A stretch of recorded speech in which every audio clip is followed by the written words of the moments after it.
आता पाहूया दिवसभरातल्या टॉप 9 राजकीय बातम्या।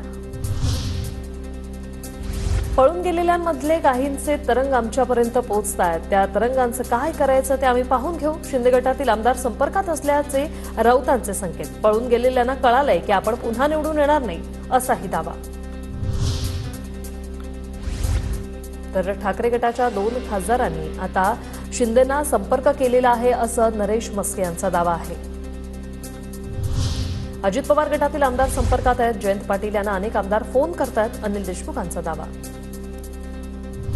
एकही आमदार अजित पवारांना सोडून जाणार नाही। अजित पवार गटातील आमदार शरद पवार गटात जाणार अशा बातम्या चुकीच्या आहेत, माणिकराव कोकाटेंचा दावा। मी अजित पवारांसोबतच मंत्री धर्मराव अत्राम यांचं स्पष्टीकरण।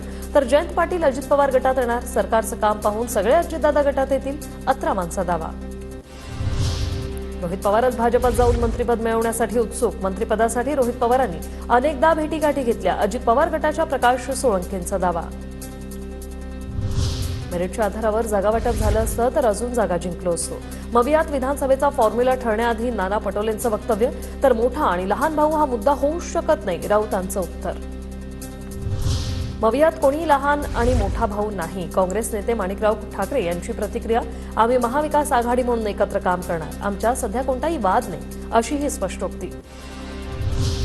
श्रीकांत शिंदे यांना मंत्री करा, धैर्यशील मानेंची मागणी। श्रीकांत शिंदे 3 वेळा खासदार झाले, त्यांना पडद्यावर आणल्यास तरुणाईला बळ मिळेल, मानेंचं विधान।